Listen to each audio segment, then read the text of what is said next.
Relationship fail ആകുന്നതിന്റെ number 1 reason പലപ്പോഴും ചീറ്റിങ്ങോ അല്ലെങ്കിൽ financial പ്രോബ്ലംസോ ആയിരിക്കണം എന്നില്ല. അത് റിലേഷൻഷിപ്പിൽ എന്തെങ്കിലും പ്രോബ്ലം വന്നു കഴിഞ്ഞ് അത് റിപ്പയർ ചെയ്യാതെ വീണ്ടും ഒന്നും സംഭവിച്ചിട്ടില്ല എന്ന മട്ടിൽ മുന്നോട്ട് പോകുന്നത് കൊണ്ടാണ്. പരസ്പരം ഇഷ്ടപ്പെടുന്ന വ്യക്തികൾക്കിടയിൽ ഫൈറ്റ് വരിക, ആർഗ്യുമെന്റ്സ് വരിക, ഡിസഗ്രിമെന്റ്സ് വരിക, അല്ലെങ്കിൽ പരസ്പരം ഹേർട്ട് ചെയ്യേണ്ട സിറ്റുവേഷൻ വരിക. ഇങ്ങനെയുള്ള കാര്യങ്ങൾ സംഭവിച്ചതിന് ശേഷം അത് റിപ്പയർ ചെയ്ത് മുന്നോട്ട് പോകുന്നുണ്ടോ ഇല്ലയോ എന്നുള്ളതിലാണ് കാര്യം. സോ എന്തെങ്കിലും പ്രോബ്ലംസ് വന്നു കഴിഞ്ഞാൽ അത് സോൾവ് ചെയ്യാതെയാണ് മുന്നോട്ട് പോകുന്നത് എന്നുണ്ടെങ്കിൽ അതാണ് റിലേഷൻഷിപ്പ് ഫെയിൽ ആകുന്നതിന്റെ ഏറ്റവും പ്രധാനപ്പെട്ട കാരണം. അങ്ങനെയുള്ള 3 കാര്യങ്ങൾ നോക്കാം. ഒന്ന്, എന്തെങ്കിലും ഒരു മിസ്റ്റേക്ക് സംഭവിച്ചു അല്ലെങ്കിൽ ഒരു കാര്യം സംഭവിച്ചു, അതിന്റെ റെസ്പോൺസിബിലിറ്റി ഒന്നും ഏറ്റെടുക്കാതെ നിന്റെ ഫോൾട്ടാണ്, നീ എപ്പോഴും ഇങ്ങനെയാണ്, അല്ലെങ്കിൽ നീ എല്ലായ്പ്പോഴും ഇങ്ങനെയാണ്, നീ ഒരിക്കലും മാറില്ല, ഇങ്ങനെയുള്ള ലേബൽ ചെയ്തുകൊണ്ട്, അതായത് ഒരിക്കലും അവർ മാറില്ല, എല്ലാം അവരുടെ പ്രശ്നമാണ് എന്ന രീതിയിൽ എല്ലാം ഒരാളെ മാത്രം ബ്ലെയിം ചെയ്യുന്ന രീതിയിൽ സംസാരിക്കുന്നുണ്ടെങ്കിൽ ആ പ്രശ്നം അവിടെ സോൾവ് ചെയ്യാൻ സാധിക്കില്ല. പകരം എന്താണ് അവിടെ സംഭവിച്ചത്, എന്താണ് നിലവിലെ സിറ്റുവേഷൻ എന്ന് മനസ്സിലാക്കി അതിനെക്കുറിച്ച് പ്രോപ്പറായി കമ്മ്യൂണിക്കേറ്റ് ചെയ്യുക എന്നുള്ളതാണ്.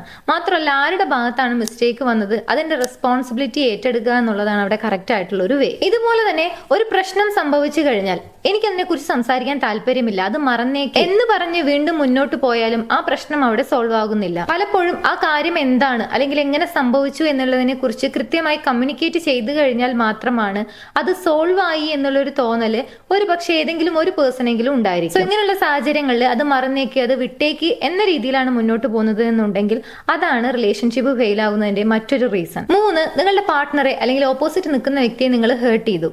പിന്നീട് അത് ജോക്കാണ് അല്ലെങ്കിൽ അത് ഞാൻ തമാശയ്ക്ക് ചെയ്തതാണ് എന്ന് പറഞ്ഞുകൊണ്ട് ഒരു സോറി പോലും പറയാതെയാണ് മുന്നോട്ട് പോകുന്നത് എന്നുണ്ടെങ്കിൽ അവിടെ ട്രസ്റ്റ് ഇഷ്യൂസ് വരാനും ഒരു ഇൻസെക്യൂരിറ്റി ഫീൽ ചെയ്യാനും സാധ്യത കൂടുതലാണ്. പക്ഷേ ഹേർട്ട് ചെയ്തിട്ടുണ്ടെങ്കിൽ, ഒരാൾ മറ്റൊരാളെ വിഷമിപ്പിച്ചിട്ടുണ്ടെങ്കിൽ അതൊരു തമാശയാണ് എന്ന രീതിയിൽ പറഞ്ഞ് വളരെ നിസ്സാരമായാണ് ഓപ്പോസിറ്റ് നിൽക്കുന്ന വ്യക്തികളുടെ ഇമോഷൻസിനെ നിങ്ങൾ കൈകാര്യം ചെയ്യുന്നത് എന്നുണ്ടെങ്കിൽ അതാണ് അവിടെ റിലേഷൻഷിപ്പിനെ ഫെയിൽ ആക്കുന്നതിന്റെ മറ്റൊരു റീസൺ ആയിട്ട് വരുന്നത്. സോ റിലേഷൻഷിപ്പ് ഫെയിൽ ആകുന്നത് പലപ്പോഴും ഇങ്ങനെയുള്ള പ്രശ്നങ്ങൾ വരുന്നു എന്നുള്ളത് കൊണ്ടല്ല, ഈ പ്രശ്നങ്ങൾ എങ്ങനെ സോൾവ് ചെയ്യുന്നു, സോൾവ് ചെയ്തതിന് ശേഷം മുന്നോട്ട് എങ്ങനെ പോകുന്നു എന്നതിനെ ഡിപ്പെൻഡ് ചെയ്തിരിക്കും. ഇനി നിങ്ങൾ മാനിഫെസ്റ്റേഷൻ ഒക്കെ ഫോളോ ചെയ്യുന്ന ഒരു പേഴ്സൺ ആണെന്നുണ്ടെങ്കിൽ നിങ്ങൾ ഇഷ്ടപ്പെടുന്ന വ്യക്തിയുമായിട്ട് ഫൈറ്റ് ഒന്നും ഇല്ലാതെ ഒരു ബ്യൂട്ടിഫുൾ ആയിട്ടുള്ള റിലേഷൻഷിപ്പ് മാനിഫെസ്റ്റ് ചെയ്യാൻ ആഗ്രഹിക്കുന്നുണ്ടെങ്കിൽ നിങ്ങൾക്ക് ഫോളോ ചെയ്യാൻ കഴിയുന്ന പവർഫുൾ ആയിട്ടുള്ള ഒരു അഫർമേഷൻ ഉണ്ട്. ആ അഫർമേഷൻ വേണ്ട ആളുകൾ ജസ്റ്റ് സ്ക്രീനിൽ കാണുന്ന നമ്പറിലേക്ക് ഫൈറ്റ് അഫർമേഷൻ വാട്സ്ആപ്പ് ചെയ്യുക, അയച്ചു തരാം.